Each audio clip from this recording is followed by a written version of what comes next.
Hey, what's up, comrades? I want to talk a little bit, and you can see some clips. So, my daughter is very fascinated with Super Mario Brothers, most specifically Princess Peach. Now, she's the ultimate girly girl of all time. She only wears dresses.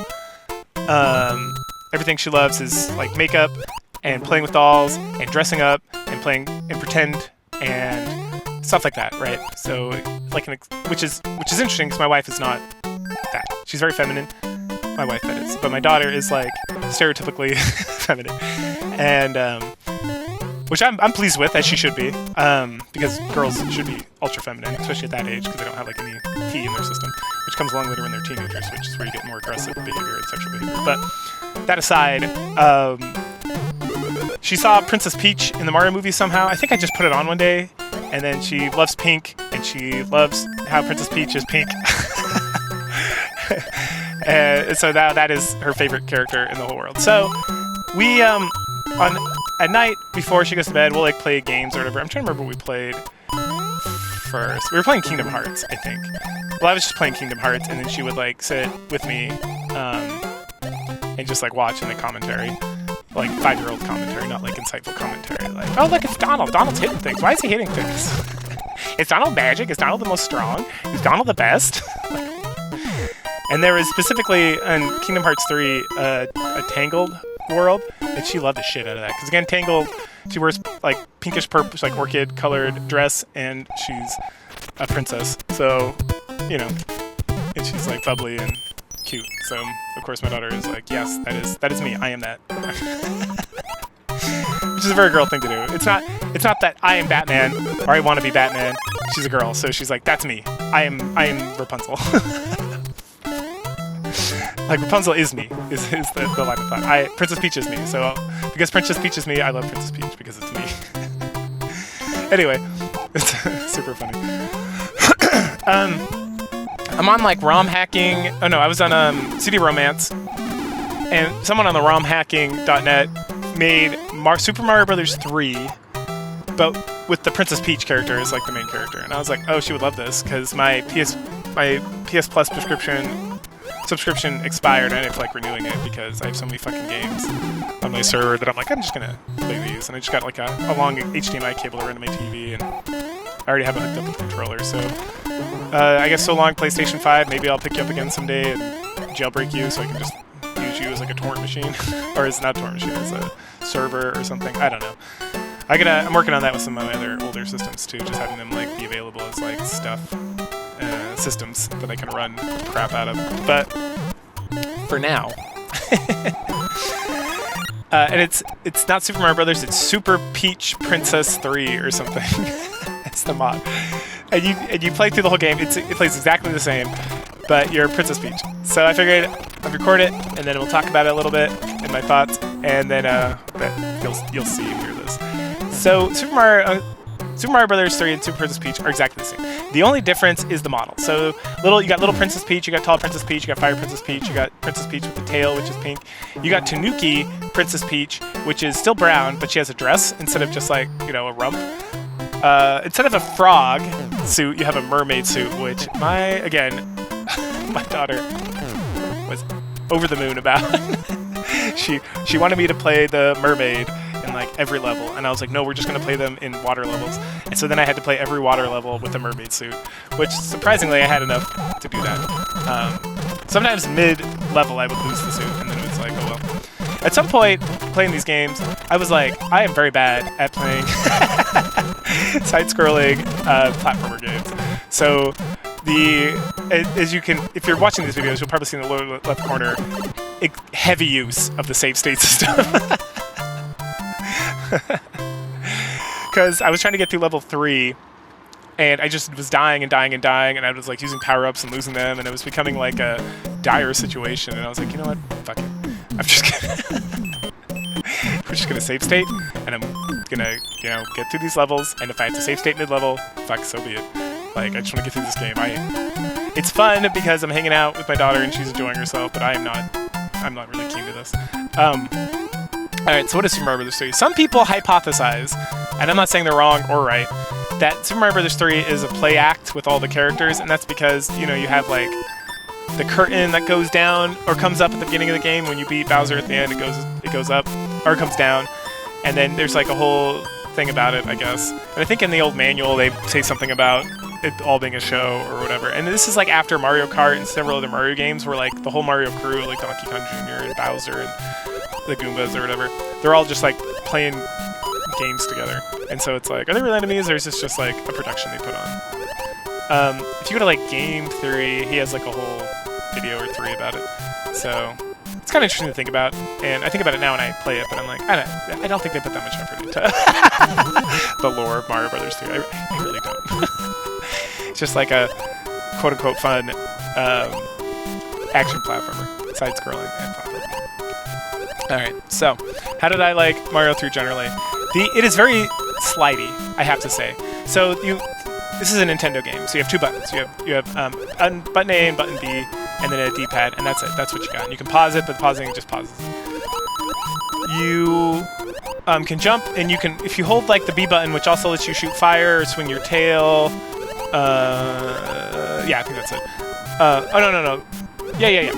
The A button jumps. So if you hold the B button down, it'll let you run, and then you can charge up your P meter, and when your P meter is full, you can jump really high. Or if you have like the Tanuki suit, or the leaf, which makes you, it's like a fox, then you can fly for a bit. And then there's like a P-wing, which lets you fly the whole level. Oh, I forgot there's a Hammer Brothers outfit. I had one the whole game. And I played through all the levels. Like back in the day, I remember playing Super Mario Brothers. I would like get the whistles and go right to the last level, because level 8 is actually hands down the easiest level, and you can get to it via like World 2 or 3 using the whistles. Because there's a whistle in level 2, and I think there's one in level 1, and then they let you skip like 3 levels. And so if you get to level 3, then you can skip to level 6 and level 8. Yeah, maybe in level 2. I don't remember, but there's like a ways to just like barely play the game and beat it. And again, it could just be because I played so much level 8, but if you just play through the first 2 worlds, you get enough like items where you can skip levels, and then you can you can skip like whole levels, and you can just get to like Bowser's Castle. And Bowser's Castle is pretty easy once you get like the hang of it. And Bowser's not that hard either, compared to like all the other, like the Bowser children that you fight at each level. But this time I played through the whole thing. Granted, I save state like crazy, so it's not like I'm an expert and I just like, oh, I beat this game finally without. I played through the whole game for the first time in my entire life, which is true. But I definitely leaned on emulation for that. I'm trying to think what else. Okay, so every level has just regular worlds, or sorry, regular levels, which can be like the original Mario Brothers. It's just like side-scrolling, you jump. There's like water levels, there's cave levels, which are a little different. Then there's like Hammer Bros, and in World 7, there's the Piranha Plants levels, which are a little trickier. The Piranha Plant levels are like the hardest, because it's a lot of jump timing and a lot of like precise calculation. And so without save stating, you'd like burn through lives real fast, which is probably why I never played through level 7. Like I got to like the boss and I'm like, I've never seen this guy. It's like the Ludwig one with the crazy hair. I'd seen him because of other games and Mario, the TV show, but I never played him in this game. And then there's mushroom houses where you can get items. So you can use items when you're in the overworld. There's like a map. You can move around to different levels. You can, and then there's these areas. There's these like club card-looking things. You go in there and you can earn 1-ups to have more lives. And then there's mushroom houses where you can get special items that you can only use in the overworld, but you use them and then you can use them in the next level, which is nice, a nice feature. And that's where you use P-wings and stuff like that. And then you can fight Hammer Bros, and they have items. When you get through the Piranha Plant levels, there's items. There's mini castles in all the levels, and they have like the same mini boss. Sometimes the mini boss is faster, sometimes you can fly. You jump in its head 3 times. The same thing for all the main bosses, the Koopa Kids. You jump in their heads 3 times and you win. And they get progressively more complicated as you play through the game. Like the first one, he just like jumps around and you jump around.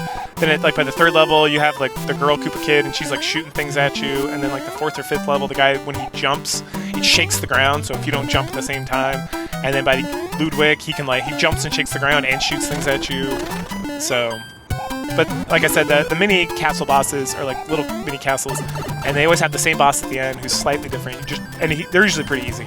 unless you miss timing, because you can like jump on him, and then he flashes so he doesn't hurt you, and then you just jump on him again, because as soon as the flashing stops, he jumps right directly above where he's at, but he's vulnerable, because sometimes he leans over to shell and you can't hit him. So if you just like jump, like I remember being very proficient as a kid. Here I failed a few times, but being very proficient as a kid to just like kill these guys like super quick, so that's not difficult. And even the Koopa Kids bosses, they're really not that difficult once you kind of get like a swing. The biggest thing that killed me in this game was just like the over jumping. So I'd run and jump, and I would like, you always slide a little bit after you jump, especially when you run. And so it's like I'm timing it, and I'm like, okay, I think I'm gonna hit like right at the edge there. I would hit the edge and fall off, and that happened a lot. Like that was the thing that killed me the most. And then the levels, you got normal bricks that give you coins, and you can get mushrooms which makes you big, fire which lets you shoot fire, or like a flower that lets you shoot flower or fire. You can get stars which make you invincible for like such an extremely short amount of time. It's like not worth it. There's one level that it specifically wants you to get like a star, another star, another star, another star to get through it. I just had like essentially each item you have. So the mushroom is like an extra life. Then if you get a flower or a leaf or whatever else, it's an extra life. So you essentially you can get hit twice. And so this level that it wanted me to use the star, I used the star for like the first 2 rounds, and I think it wants to use it like 5 or 6 times. But after that, I just ran, because after you take damage, you become invincible for a little bit. So I would just run, and I lost my other 2 lives, and I was able to like get to the end, being like mini Princess Peach. Excuse me. And then there's blocks that you can jump on that let you jump higher. They're like music. And then there's blocks in certain levels, and they happen like 3 times maybe the whole game, where you jump on a block and it creates like a shadow thing that will like move you up, left, right, or that when you jump on it, it switches directions. Every now and then you'll just get like this match game that will show up, and you can when you move over it, if you match correctly, you get like the items it shows. The castles at the end. You go to the castle, the king's been turned into like an animal of some type. You have to get the scepter back. And so to get the scepter back, you have to go to the airship. And the airship's where the Koopa Kid is. And the airship levels, they automatically move. And they don't have a lot of bad guys usually. They'll have like one guy who throws like a wrench at you. But they'll have a lot of cannons or fire or like pits you gotta jump over. And then you get to him, and you get the scepter, and when you get the scepter, you're like, yay, when you come down, the king's turned back into a king, and then you get a letter from Mario that gives you an item, and usually like a P-Wing or like a cloud, which lets you skip a level, which is nice to save to the end. And that's every level. Again, when there's level 6, I want to say, is in 2 parts. So you have the ground and then the sky. And so there's like a tower that you can go in, and it has like very short little like segmented levels where it's just like up, and then you're up. And then, like I said, level 7 has the piranha level thingies. And then level 8 is like completely different, because that's the final level. So it has the same kind of airship feel, but you do like a boat, and the boat's easy level because you can just go under the water, under the boat, and just keep jumping continuously, and you will just get to the end without taking any damage or any threat whatsoever. The tanks are not that hard, especially if you have extra P-Wings just lying around, because you can just fly over the whole thing without any problem, because the level just like moves forward. You can do that with most airship levels, to be completely honest. But it's nice to save them here, because at this point you're just like, I'm ready to be done. And there's 2 tank levels, I think, a water level, and then like I think another airship level. And then there's these really short levels where you're like crossing this thing, and it will like, and you get an item at the end of it. So these 3 kind of like mini levels that are like back to back are kind of like the Hammer Bros part of this. And then after that point, you get to a place where you can't see anything. It's all dark except around Princess Peach. And there's 3 actual levels, which I skipped all 3 of them, I think, because I was like, fuck this, I'm not playing these levels. And they're like regular levels, but they're like the peak of like whatever, and I just had enough clouds to be like, nope. And then you got to a mini castle, and you beat that, and then you go, and there's like one more tank, and then after you beat that tank, there's Bowser's Castle. In Bowser's Castle, there's 2 ways to get to Bowser. I took like the high road, which is faster. He has some statues that shoot lasers at you, but otherwise it's just like every other like castle. For some reason in my head I remembered it being much more of a puzzle, but I think that's Mario Brothers 1, is like the final Bowser's Castle is like a nightmare of like trying to figure out which doors to go to. And there was a castle level earlier on that was like that, where you had to like find a P stone, which turns all the bricks into coins and all the coins into bricks. And you gotta use that, and then you gotta like find another room. And there's a few levels that are kind of tricky where you gotta kind of like pay attention or try things. There's one level where you have to like fly up. You have to hit a turtle, grab the turtle. It's very short. The level's like almost non-existent. But you have to be able to fly it. And the game lets you do that because you can go in and out of this room via the pipes, and you can get a mushroom, and then you can get a leaf to turn into a fox. But then you have to, there's one turtle, and so you have to get that one turtle, and you have to get a shell, and then after you get a shell, you very quickly have to fly, like run to get enough pee to fly up. So if you just got like a pee wing, you knock this out real quick. But as long as you don't get hit. But you have to run enough, you have to create enough space first, then you get the turtle shell, then you run and not get hit by anything else, and you gotta fly up to this, and before the turtle, because if you just grab turtle shells, the turtles will come back out.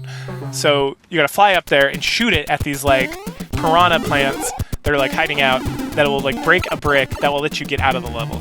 And so the biggest enemy of this is like time. Because as long as you don't kill the turtle outright, as long as you turn into a shell and kick it and it like disappears, you can always like go into a pipe and come back out. So there are some puzzly levels in the game that are pretty decent. That took a little bit of foresight or just like extra like different skills. So it's all well made. It's all competently well made. The story is in this, you're just rescuing the kings, whether it's Mario or the Princess Peach, and then by the time you get to level 7, Bowser has kidnapped Mario in the version I played, but in the original version, Princess Peach, and you rescue her. And then once you rescue her, you don't even get like a smooch at the end. It's just like high five, brother. And then that's it. And then the curtains fall, and that's the end of the game. So, real quick, the levels. First level is like grassland, right? It's like Sonic. There's grass and shit and hills. And then the second level is desert. So there's actually a pyramid here, which is just like another version of the castle / dungeon level. Third level is mostly water-based stuff. Fourth level is Giant World, which is kind of cool because there's 2 or 3 levels that have like giant versions of everything. So that's a fun level. It makes it much more easy because there's like more space to move around in. Fifth level was must have just been like another. No. Fifth level was the sky level. Okay, I got mixed up. Fifth level is the sky level. Sixth level is the ice level. I'm pretty sure. Yeah. Sixth level is the ice level. So sky level is there's like a ground, and then you go up into the clouds, and then you're in the clouds. And the castle's up in the clouds. And that's where it has the tower. So I misspoke earlier. Seventh level is the piranha plants, which are the ones that shoot fire. They come out of the pipes, they shoot fire, or they're just like annoying, and they're just like ones that move around on the ground, and there's a whole bunch of them. And then eighth level is Bowser. And so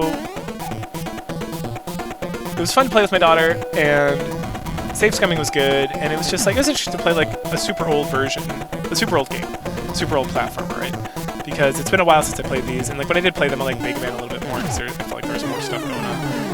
So I never really I've never been into Mario, so the only reason I'm playing this game, and I'm gonna try to play Super Princess Peach Paradise, the one that came out for the Switch recently with my daughter, as well, is because she loves Princess Peach, and so it's something fun for us to do where we can I get to play games, and she gets to enjoy and make commentary, so it's good stuff. But if you love Super Mario Bros. 3, but you'd rather play Princess Peach, then this version exists out there and you can emulate it. Other than that, I didn't notice anything different. Like, the mermaid thing was the coolest thing, because it looks vastly different. Oh, I also used the Hammer Brothers, and again, it's just like the black Hammer Brothers outfit, but it's more of like a dress-looking thing. But the mermaid is like a mermaid. Like, it was very impressive. And it was kind of cool. Other than that, they just took like the model from the game for the Princess Peach and like made it so she could move around and like transform into different things. So the modders did a good job. And yeah, it's Super Mario Bros. 3. Cool. Catch you all later.